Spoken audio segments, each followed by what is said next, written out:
Well, here we are. It's seems like it's Thursday. Seem like a Thursday to you? It's February 2nd. Look at my doodad right here, which is pretty neat. Right below my Sig Sauer microphone. Anyway, so the first 5 weeks of this year have been interesting, kind of slow. Yeah, we have the presidential political series really hasn't started. You have Trump is in there. Yeah, he doesn't quite have the. Let me turn down. I can turn him down a little bit. I think I need to go up here. Yeah, there we go. So there we. It's pretty quiet in here.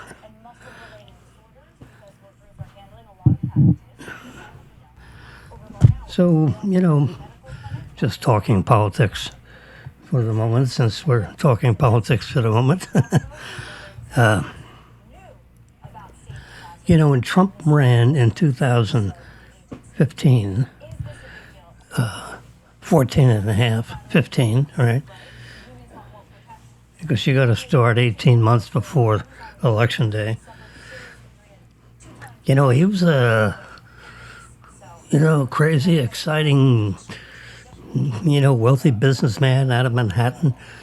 He goes down the escalator with his wife. It was, I didn't really consider him as a serious candidate when he was riding down the escalator. But, as time moved on, he just muscled right in there and knocked off all the Republican. There were 15 of them, I think, 15 or 16. And one by one, he would come up with a little nickname for them. And so now you have basically Trump. And that's it. There's no other, there's no one else in the game, period. So the question is, I guess he's going to have a rally somewhere. I tried to look up let's see if I can find ISBN. No. RS. Now let's just do it this way. R.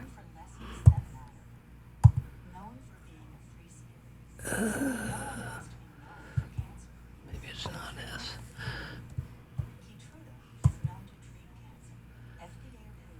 There it is. RSBN. Right side for RS.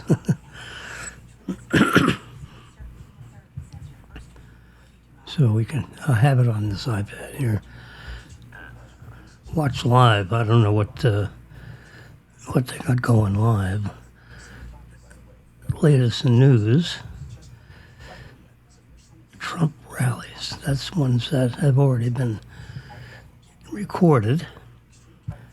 Let's just touch this one. Hey, look who's on there. Make America Great Again. He is, he doesn't have the pizzazz that he has, because now he's got baggage. He's got all these lawsuits popping up and down, and Stormy Daniels now is back. These people are all looking for FaceTime. When you're running for office and, you're trying to hush all the bad stuff. But he can fill, an arena, 20, 30, 40,000 people. All he's got to do is announce a city, and wham, he's got 50,000, 40,000 people. 20,000 in the arena and 25,000 outside the arena. It's just, and then he gets everyone all riled up about whatever the heck he wants to talk about. So I think if he does a few of those, and you come into June, when others will jump in, there's a number of candidates that are, testing. When they say testing the waters, what they mean by that, because what do you mean? You put your foot in the water? No, I mean testing the waters means, do you have the backing of these, big financial sources where they're going to say, yeah, I'll give you $1 million, I'll give you $2 million, I'll give you $500,000, and you have to, because you have a lot of talkers. They say the longest distance in the world is between the mouth and the wallet. People that say they're going to do something, people that actually do something. So, that's what they do when they test the waters. They're trying to sift out the talkers and sift in the ones that will deliver money. Because what is money? Money is, it doesn't go in the pocket of the guy running. The guy's going to wear himself out for 18 months trying to get in office. And then if he gets in office, except for Biden, they work 18 hours a day, 6 days, 7 days a week. Biden, he works 4 hours a day. Oh, God. It's unbelievable. He's so unexciting. So, Trump may have a window of opportunity here because, if he gets back in there, he's going to shake stuff up and he's going to get stuff done. He's going to seal up the border. These guys, they got their border policy is open the door and get these guys in as fast as they possibly can. Forget about enforcing the laws. We have laws in the book. It's not supposed to do that. He should, in theory, he should be impeached because he is definitely breaking the laws of the United States and putting the citizenry at risk because you have all these wackos that are getting in here and we don't know who they are. We don't know how wacky they are. And some of these people are pretty bad, and they get in our country and they, it's like the MS-13, that was something back then. Well, their MS-13 is banding together again, in our country. Maybe now it's MS-21, whatever. They're bad guys.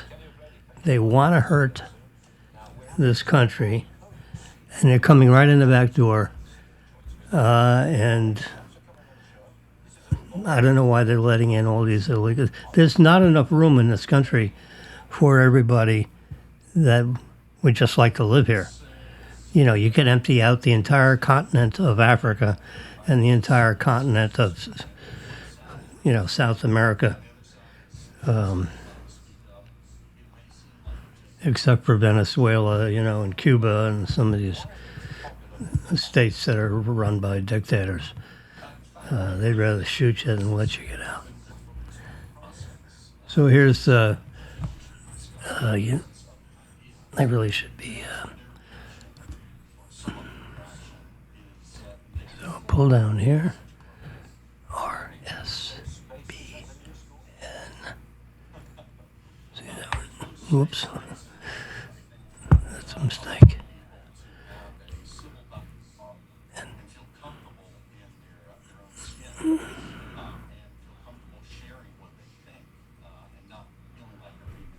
I'm like, I can't tell if I'm dyslexic or just retarded.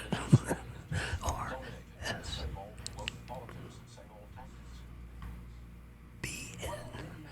There it is. So now we're going to do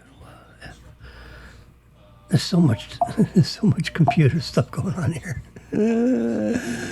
All right, let's.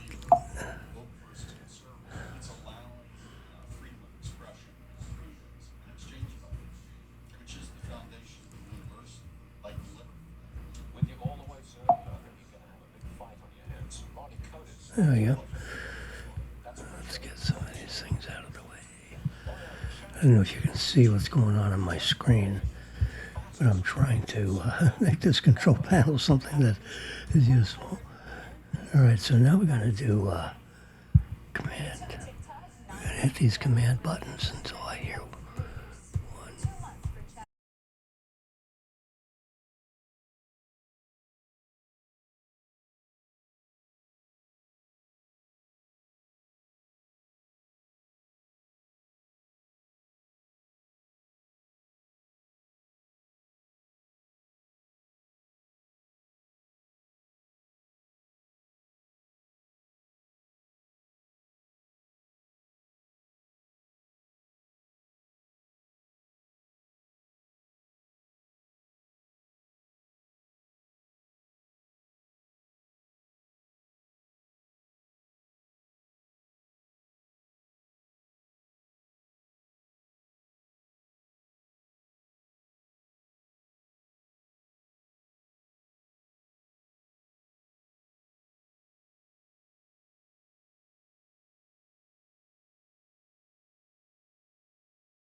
There we go.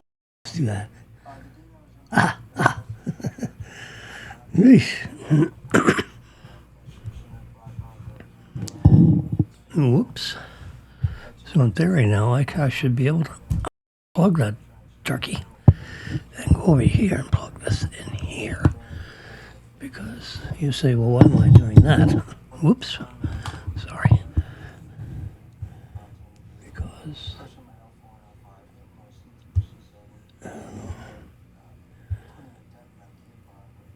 let's see, what's this? That's what I'm watching. I'm picking out there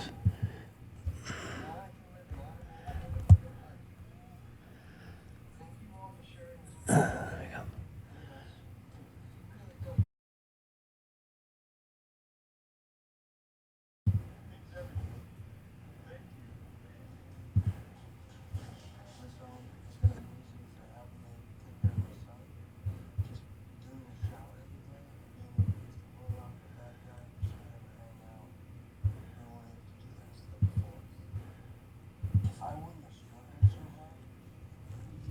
All right.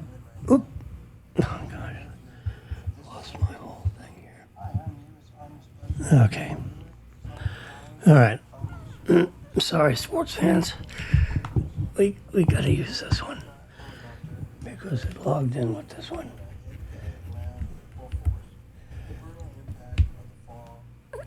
There's a lot of security with this stuff. Oh, God. Now what? There we go. See, now we can see. Yeah, there we go. This is my pillow man's on top. Hey. So I may as well just put this down. Okay, so I put my clock up there.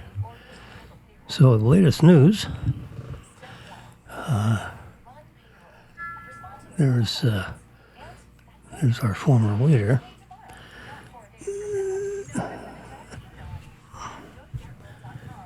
They've updated they've had updates. So we're going to add me to that. And then I like to be. I'm going to move this down. We're going to switch cameras. Swap cameras. Bingo. So we're. What that is. Get rid of it. Pull this overlay thing down. There we go. All right, so it's taken 5 minutes of airtime to get me set up. Anyway, so there's our leader. Make America Great Again.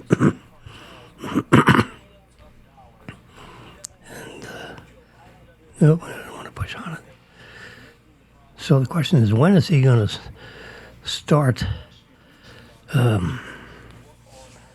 So here he's got a speech where he, whoops, I don't want to do that. Where he makes remarks about CNN closing its downtown Atlanta headquarters because they're like, it's, you say the natives are restless in Atlanta. So CNN, adios amigo. So Trump had a few kind remarks about that. Plus they found, bushels of votes that they can't tell whether they've been counted or not. And, there's such, that's the problem. There's such, dishonesty with the elections. It's, it's like who catches who, but they should keep it simple and, just make the rules. And the rules are you can either vote in person or you can mail in your ballot, but everybody has to arrive on election day. If the polls open at 7 in the morning and close at 7 at night, you've got a 12-hour period in which to vote. You can't show up at 9 p.m. and expect to vote because the polls are closed. Okay? So same thing with the mail. If you want to mail, you can get your mail-in ballot 2 months in advance.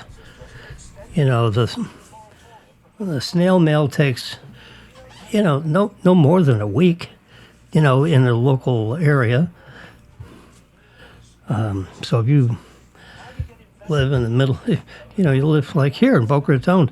So if the mail, goes to Tallahassee or goes to, West Palm Beach, for example, in my particular voting precinct control zones, if you will, the mail would go to West Palm Beach.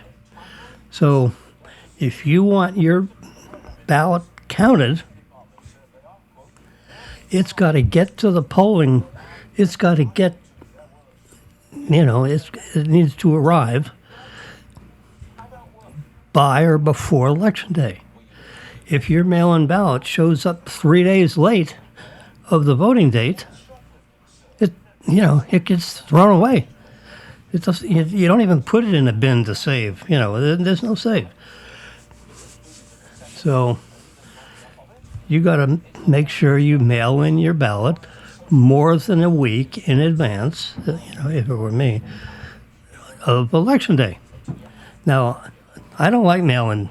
I like to show up. You get the ballot, you stick it in the machine, and you voted. I don't like this mail-in stuff. There's no excitement with a mail-in. Now, if you're in ambulatory, you're on crutches, wheelchair, whatever, and you don't want to go through the hassle of in and out of the car, all this pain and suffering trying to get into the polling place, so you mail it in. That's what it's designed for. Or if you're going to be out of town, on Election Day. So you mail in your ballot 2 weeks in advance or whatever. So you make sure to give it plenty of time to get there. And that's it. Then your vote will count, and you're not even in the city because you're out on a business trip or whatever, on vacation.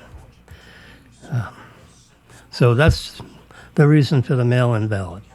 But they, in some states, they've perverted it, where the ballots can arrive up to 6 days after election day. Baloney. I can't show up at the polling location 6 days after election day. If you want your mail-in ballot to count, you got to mail it in, more than a week in advance of election day. So they accumulate all the ballots in the pre-counting place, and when the polls close, no more mail-in ballots can be received. When the polls close, no more walk-up people can vote. The door's locked. Period. I worked, a couple of elections, and when 7 p.m. shows up, and we've been working all day. We get there at 5 o'clock in the morning, and at 7 o'clock at night, we're there already 14 hours. And you can't get out to eat. You have to stay in the building. So you got to bring whatever you're going to eat in your little bag, with your fluids and stuff. And they pay you some ridiculous, $11 an hour. I forget. I calculated one time, because you have to go for 6 hours of training, and you don't get paid for that, and you don't get any mileage for that. So forget the mileage, just the half hour to get up there, the half hour to come back, and the 6 hours there. So you got 7 hours that you're getting paid zero. So you add 7 hours to the 15 hours you work 22 hours. So, and they're going to pay you let's just say $240.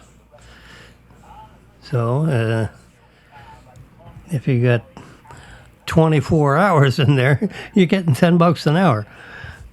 So you're not doing it for wealth building. You're doing it to be, a citizen, and it's a good thing. I like doing it because I wanted to know what it's like to be behind the scenes in the polling location, and what happens beforehand, and what happens, when the polls close and all that. And I was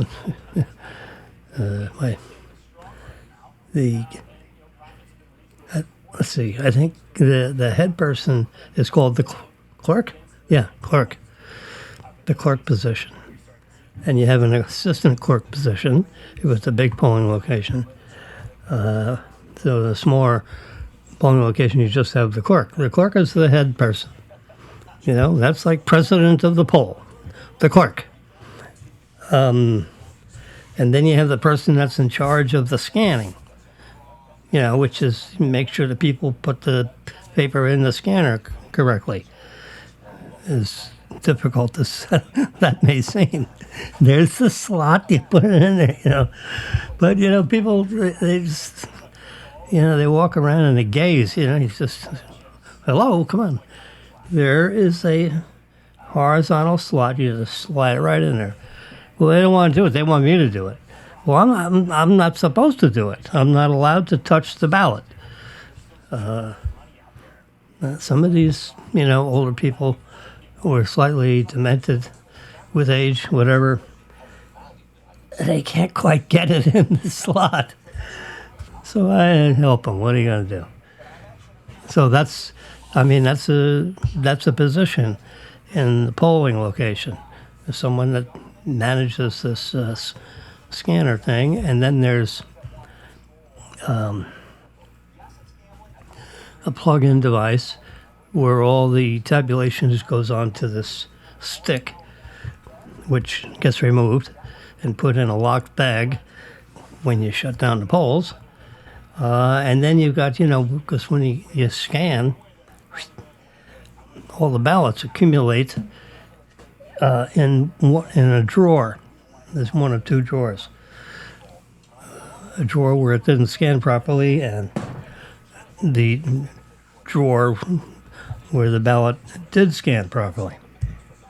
And on my particular day, there was about 1,200 votes, and the ballots all went in the proper bin because there weren't any scanning errors, because I was standing there managing to make sure there wouldn't be any scanning errors. Yeah. So, you got to count up those ballots, and that should match the physical count of the ballot, should match the electronic count, which is, what all the hubbub was about, I mean, in one of these counties in Arizona, they had more voting than they had people. In the state of Arizona, you get 25,000 more ballots than there are people, than the population that exists. Well, how does that happen? Well, someone had a 2-for-1 sale for ballots, and they put ballots, and I don't know what happens. I can't tell you how it happens, but you count up the ballots, and if you got 40,000 more ballots than you've got registered voters, something went haywire. Well, the state was only won by 11,000 votes.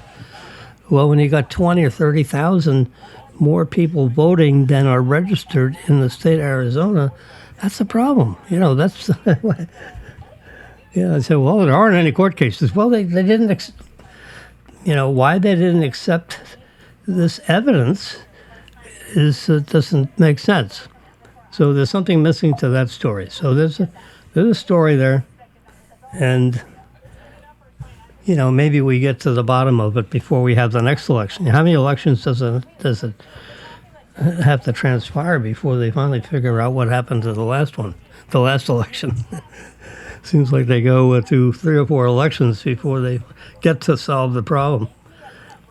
Because the politicians they don't want to screw with it, and if the Democrats or the Republicans, the ones that are doing the cheating on this stuff, they don't want to give up their advantage. They just want to win. They don't care how it's terrible. So we got to clean that up, and there shouldn't be any politics in the polling precincts. When election day is, you got a different bunch of people that roll up their sleeves and they work, like crazy to get the population the correct count. So by 9, 10 o'clock at night, whether you won that state or not, in a presidential election. And that's the way it needs to be. Now, of course, you move along with the time zones across the country, and then, these things should be thought after. So, by 11 o'clock at night, who won the election. How many states, you go all the way across. You got 3 or 4 time zones, okay? So 7, 8, 9, 10, 11. That's 4 time zones. But, before midnight, we should know, what the deal is. Maybe Hawaii isn't counted yet. Hawaii normally isn't the deciding factor. It could, in a real close election, in which case you got to wait for Hawaii. So, it's a 6-hour difference in time zones. Anyway, so we're not at the end of what's going on with these elections. Now, in the blue states, they have a huge, just looking at it from Republican, Democrat perspectives, the blue states, Illinois, New York, New Jersey, the Rust Belt, you might say. Oops, a little chime on my watch. Oh, let's see, yeah. And so my messages that come through on my watch. It's really quite nice. But it rings in the microphone when I have my arm up here. So you may hear a bingy bongy or whatever. So we're starting to get, exercised with this election business. Oh, what happened to RSVN? So RSVN, Right Side Broadcasting, is a conservative organization that does live broadcasts, and they tape and save prior broadcasts. So here's an interview, so I can here's news. I'm going to click on news in the bottom tab. You got home, and you got news. So we're scrolling up through and then you have live. Is there any live broadcasts going on? We sell Look at China that. There is millions a of live something barrels going on. when we can't get oil for ourselves. So we can't get the oil. We don't know what to Is do. this, We're looking for it. They is call up the audio on governor. this? Governor, you're a smart guy. Please help us get some oil. He says, I'm sorry, I can't do that. It's under our ground, but they're restricting us from taking it out, right? Even your pipelines and things. They don't want pipelines. They don't want anything. I always push An the wrong button. all-time high is supposed to be the opposite. We demand windmills be built on our oceans, our prairies, our mountains, and our plains, only to realize that they're it's killing probably- all our eagles You and probably our can't birds. hear it. If you kill a because I bald have eagle, they this put you in jail for plugged 5 in. years.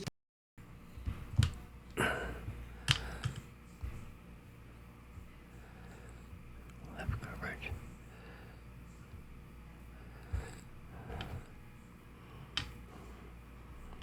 They have these RS.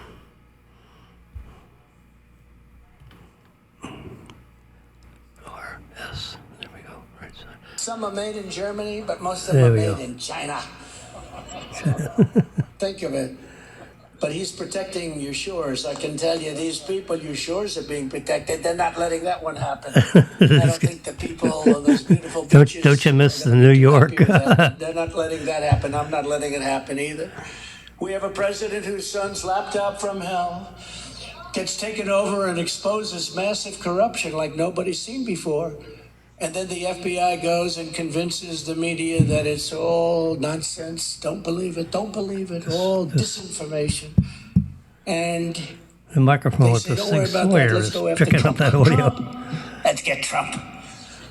I sold something in New Hampshire. I said, the son goes to the father. He says, Dad, they got the craziest guy. He's running this store to fix laptops. And I gave him my laptop, and he's really gone wild, Dad. He's saying bad things about me, really bad. He's saying bad stuff, but what's he saying, son? Tell me, what's he saying? What do they say about me? Well, it's exposed every single crime that you've ever committed, Dad. Did I say, at some point, doesn't Biden have to say this son thing is not working out well? I mean, if you think, you guys are great politicians. At some point, don't you sort of say, like, this whole deal with the son, with Hunter, it's not working out great. Not working out great. We have an FBI and a Justice Department that raids a very secure Mar-a-Lago in Florida, placed under lock and key with additional locks added at their request. But then they want nothing to do with Biden's garage, where classified documents are strewn all over a wet floor. Anybody know much about garages? Those floors get very damp and wet. So you can just imagine. And then it turned out today, they just announced that house was used as Hunter Biden's office to deal with foreign countries. Can you believe it? Oh, you didn't hear that? They got a bigger charge than I thought. Most people, they're so used to this corruption, there's not much of a charge. You go, yes, yes, yes. Every day in America has become April Fool's Day. This is what it feels like. Because I could do this all day long. We could say things. It's just the opposite. They do just the opposite of common sense. People think of Henry as a conservative. Anyway, He's so- conservative, but he's basically a man of common sense. I think we all are. We're men of common sense and women of common sense, because this is really common sense. It's not about party. They're doing things that destroy our country, that are so obvious. 2 years ago, we had that great energy independence, and it was surrendered for no reason. South Carolina families are paying over 50% more for gasoline than they were. Yes, there's so much going haywire in this. Trump had energy independence. We actually were producing. We have huge inventories of, petroleum fuel, whatever, underground. Much more than the Saudis and all that. You think the Saudis, they have oil, but that's all they have. But we have more oil than they have. And the Saudis, for decades have been arguing about the U.S. buying up all their oil, or, a portion of their oil. They say, pump out your own oil. Don't use all our oil. We don't want you to use up all our oil, and then you're the only one with oil. I mean, that was the theory. And that was the biggest argument with these Arabs. They did not want us to buy, big pieces of oil because we have our own oil. What the heck? What are we buying their oil for? And the only reason is because these liberals wouldn't allow us to. There's no way for an oil explorer. I got a degree in biochemistry, and it was the organic chemistry, and it was we dealt with these oils and refineries and all that kind of stuff, in my training. So. I just read that it has been in 42 years. So this is crazy. That's supposed to be used for war, for our protection. It's not supposed to be used to get As soon as prices down. this administration took over, what did they do? They shut down the finishing of the Keystone Pipeline. All the permits were issued. I mean, it took 7 years with Hillary and, all the politics to finally get everything in place so they could just finish it. It's, largely finished. There's just a little piece to finish it. And now this, the first thing they do, executive order, stop Keystone Pipeline. Now, why would you do that? I mean, it makes no sense. You have this huge inventory of oil up in the, north, in Canada, and they put it in this huge pipe, and, I mean, it produces 700,000 barrels of oil an hour. I mean, it's a big pipe. You could stand inside and your head or arms, wouldn't be able to touch. So you got this big volume of crude oil that's racing down this pipeline, instead of putting it in trucks and having it go, drive it, or train cars. You have train accidents. It's 33. I mean, I wrote an article. I published an article about this and did some research, and it's 33 times more risky to ship oil over land, on trucks or on rail, than if you just put it in a pipeline. Because, pipelines, they don't burst, and then you got this huge spillage. But if you have train cars that go up, each car holds each, tank that you see that's on a train is 44,000 gallons of crude. 44. That's like 4 or 5 swimming pools. People have a swimming pool in the backyard. Well, they're 11 or 12,000 gallon pools.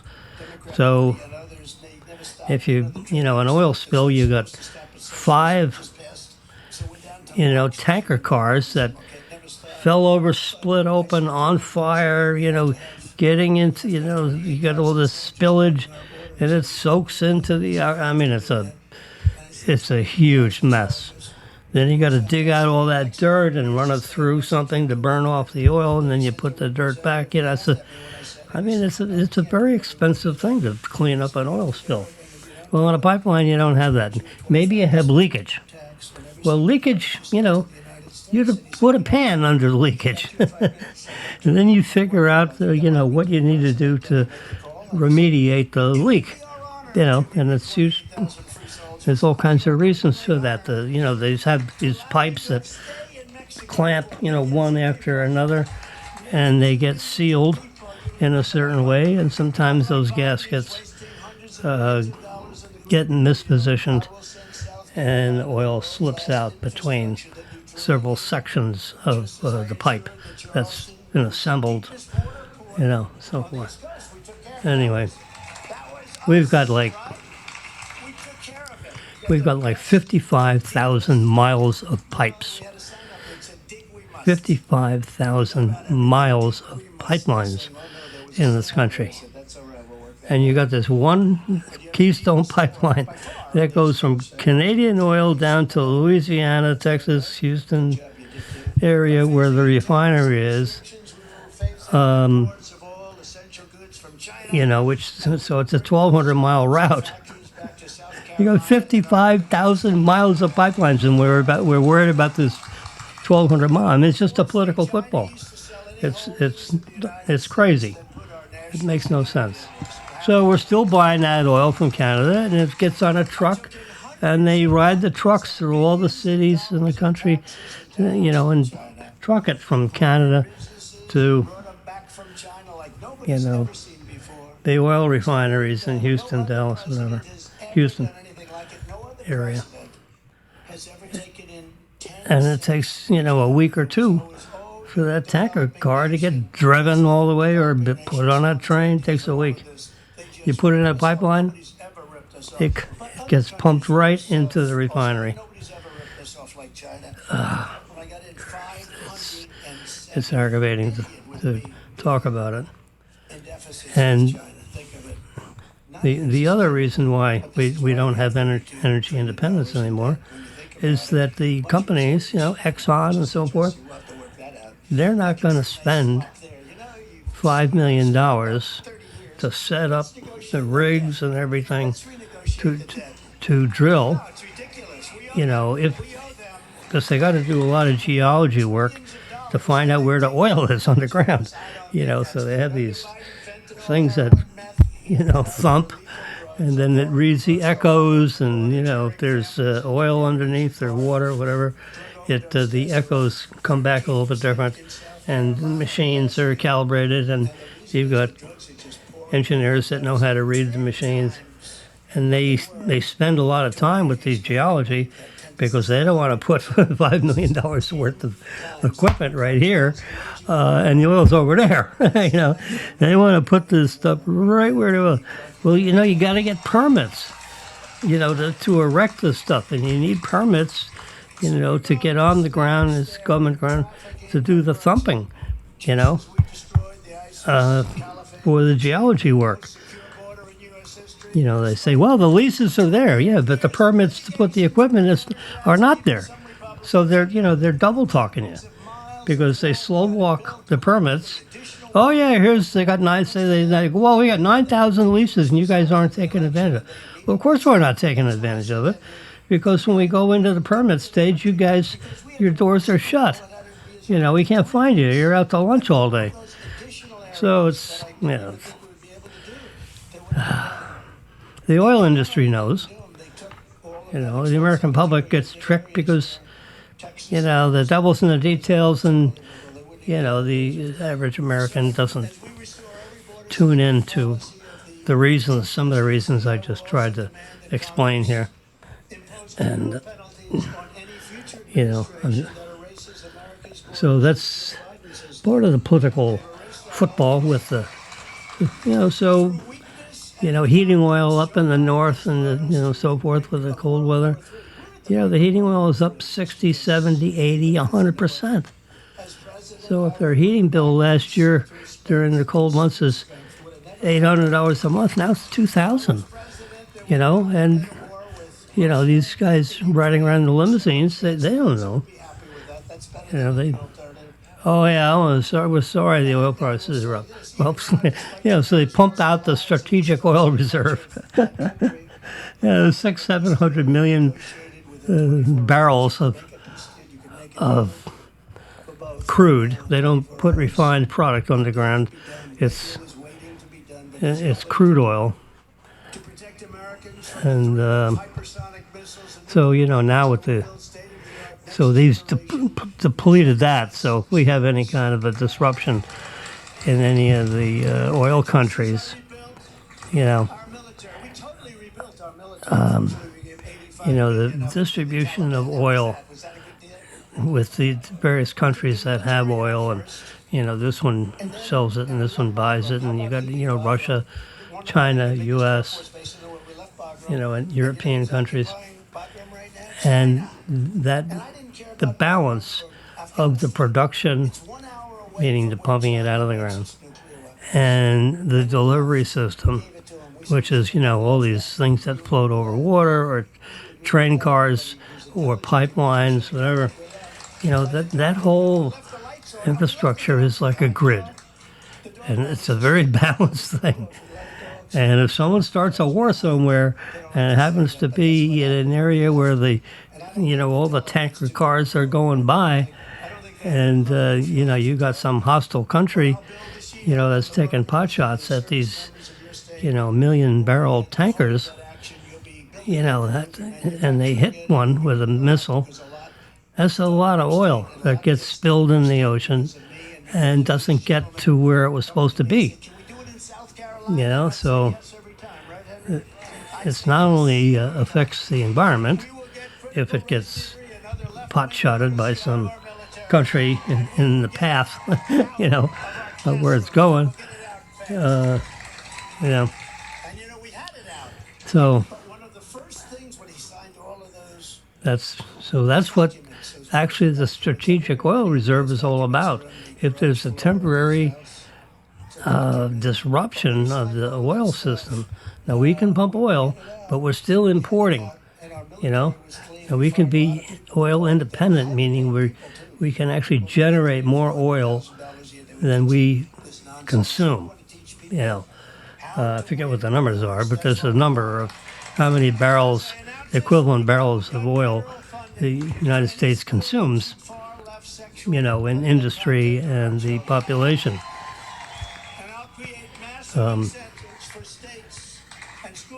So if the oil delivery system gets disrupted because of an outbreak of a war of some sort, then the U.S. has to rely on its own oil production, because we're not getting the deliveries because Russia decides they don't like U.S. anymore and they're not going to ship any of its oil here. It's dirty oil, by the way, meaning that it takes there's Mr. Trump, would you please keep your voice down while I'm talking? So what does dirty oil mean? It's not a slang term. It's an abbreviated term, and it basically means that the oil is thicker and muddier and more tar-like, than the crude that you'd pump out of the ground, in a place in Texas, which has in southern Illinois and so forth, there's incredible reserves of crude oil under the ground, under our feet, right here in the United States. We don't need anyone else's oil, but we buy it because why not? If we can get it at a reasonable price, we buy it, and if we can produce it here, that's even better. Except for the current administration is making it impossible for oil explorers to spend the money that they, and it's shareholder money, by the way. Shareholder money. It's not government money. They're not going to set up these oil rigs, which costs I think it's $2.5 million, worth of equipment. And it's, another $1 million to, the labor to erect it and put it together, and it's big. It takes cranes and all stuff. See, this stuff doesn't, just click your fingers, and all of a sudden you got an oil rig.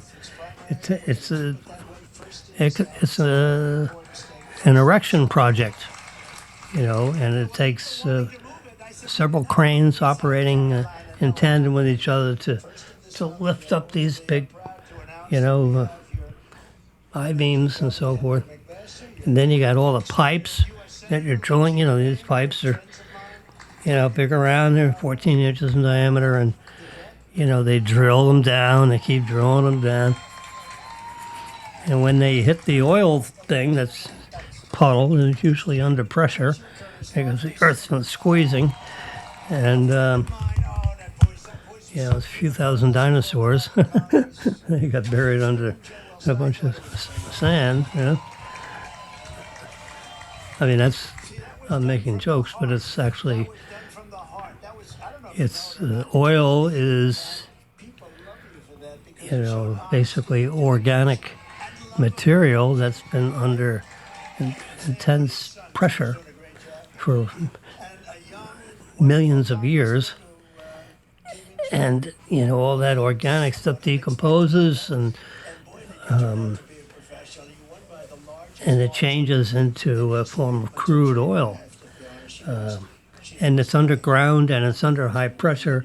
So bacteria, when I say decompose, it's not like above ground decomposing would be because airborne bacteria get on it and flies and all this stuff. But when major sources of organic material are underground, and they're underground, being squeezed with millions of pounds per square inch of pressure and millions of years, you end up with crude oil as a result of that organic material, plant and animal material. So that's how that oil is formed anyway. So these guys aren't going to, erect these rigs and then go into the White House, say, okay, I need permits for X, Y, Z, and they say, oh, we're fresh out of permits. So they got to know they can get the permits if they're going to spend the $5 million, $2.5 million, plus, $1.5 million to put it up and labor and everything. So that's $4 or $5 million package. And fine. So you can sign a lease, and you pay so much a month to have the ability to find these places that have 9,000 leases. That doesn't mean there's big oil reserves right underneath the property that you have. Where is the oil reserve in that lease of 1,000 acres, 10,000 acres, whatever the lease goes for. Anyway, so that's why all the oil guys say, well, we're out of business until maybe the next administration is going to be more favorable to oil exploration. Right now, they're not favorable. So, for example, Trump is talking in the background here. You see him on the screen. They're in South. It's great. I love his South Carolina accent. So, yeah, that's interesting.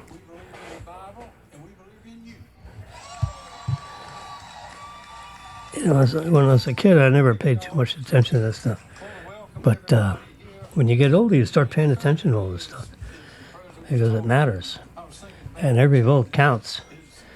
So we really need to get to the bottom of any of this election stuff and get our voting systems state by state in order so that we can rely on the counting of on election day of the ballots. So every valid, properly completed ballot needs to be counted. Every single one of them. No extras. You don't get extras. One vote per person. Like they say in Chicago, vote early and often. Well, that's the problem. You can't vote early and often and have a fair election. So that's my get off my soapbox on elections. But and we learned a little about oil excavation and the pipeline and what does that mean? Yeah, so the Keystone Pipeline has been a big political football, and the current administration immediately, we're going to revoke all those permits. It just got this much pipeline left to do, like 30 or 40, I think it was about 30 or 40, less than 100 miles out of 1,000 miles of pipeline. It goes all the way up to a point and right around Nebraska. It just got, they can't finish it. Nebraska, North Dakota, whatever. Oh boy. So the next administration, whoever that might be, if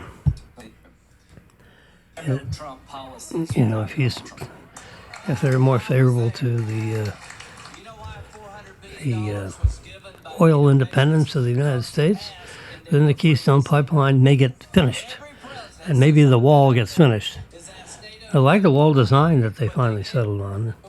They had these big iron beams that submerged in 6 or 8 feet of cement, and they're spaced perfectly. With have a brace. That holds it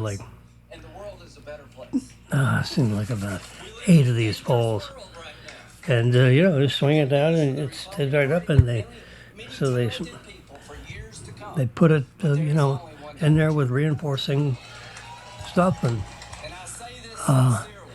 they, have other beams that make sure it's perfectly straight up and down with levels, and they pour the cement, and they just keep on moving along. In a couple of months, it's done. Mr. President, for coming to South Carolina. I think he said a month, and it's done if they get busy. Now, the poles are all there. They didn't disappear. They weren't sold and bought off to refine the steel into some other product. So, if a new administration, or if this one got smart, I thought I heard rumblings that they were going to go ahead and finish up part of the pipeline.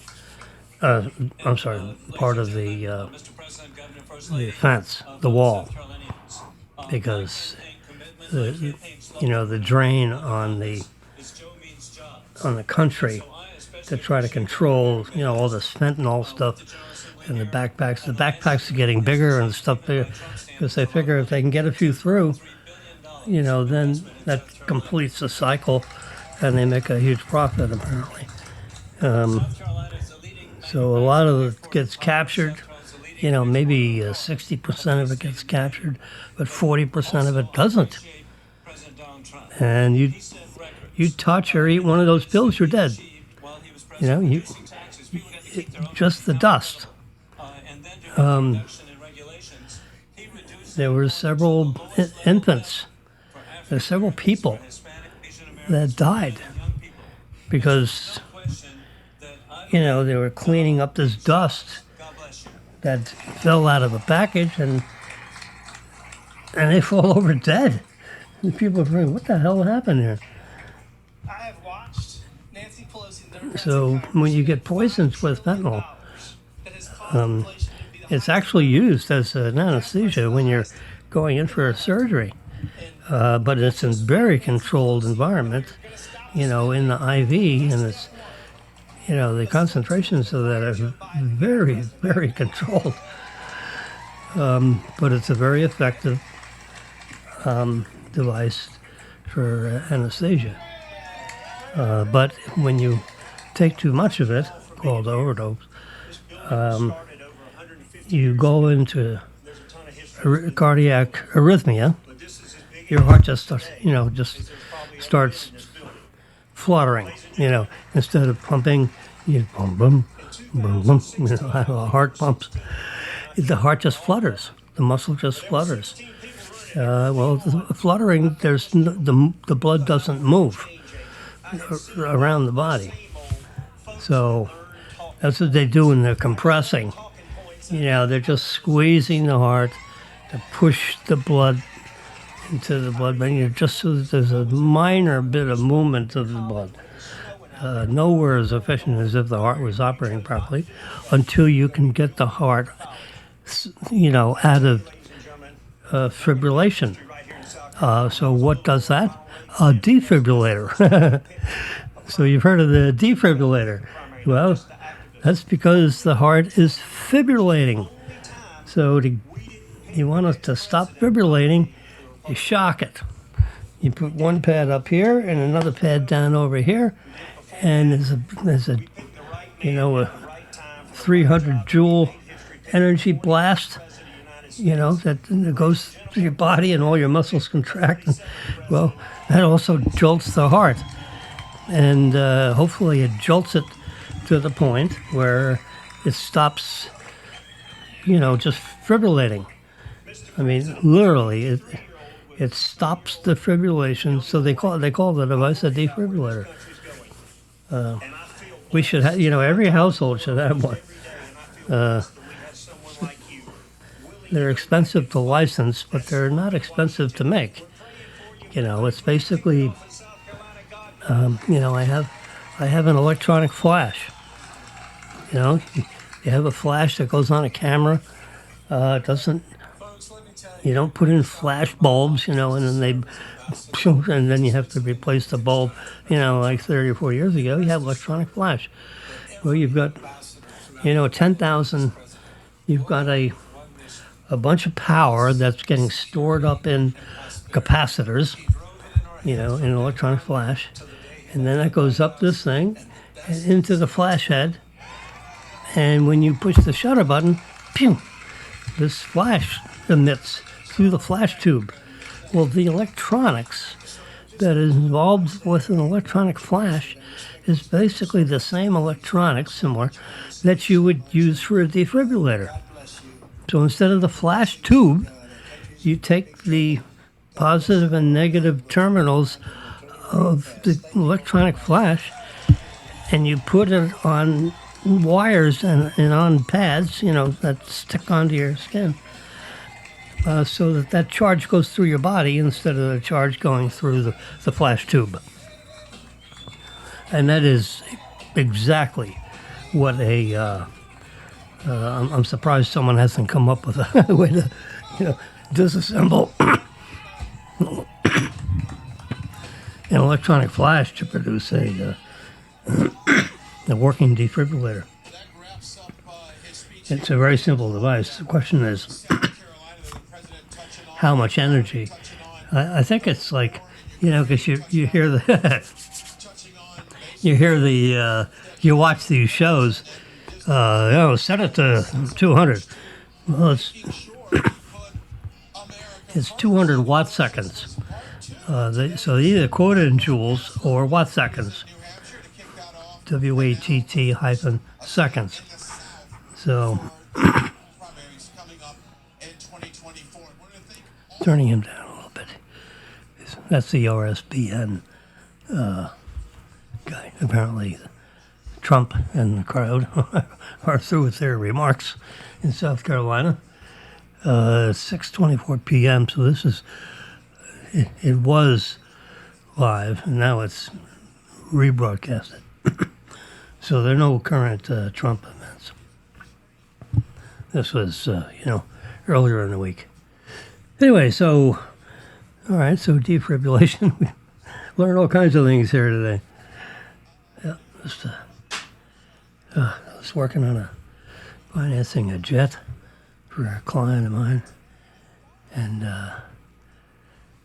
so I just procured for him $1 million worth of financing at very favorable terms for his jet. 5-year term, 15-year amortization. It's a marvelous deal.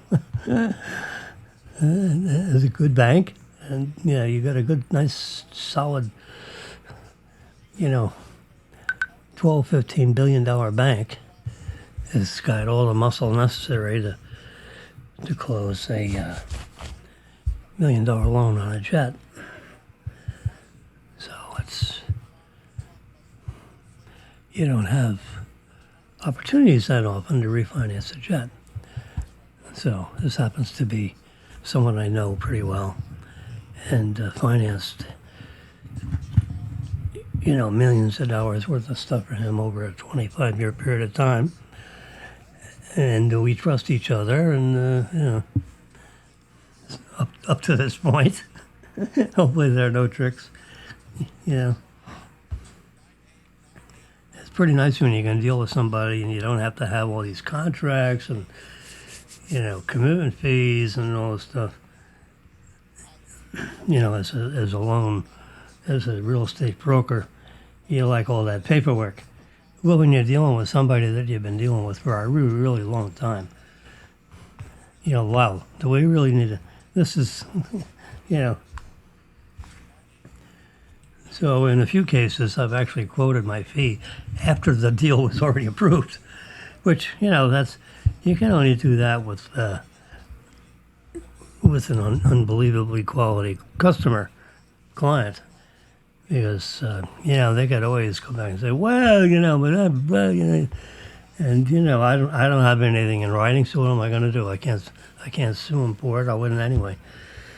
But, that's the risk you take. And anyway, so when you do certain financing, you get a certain fee. So we'll see how that goes.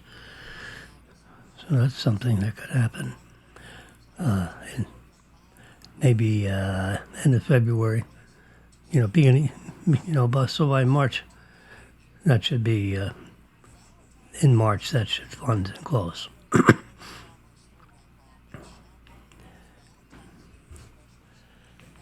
All right. So I think we've, we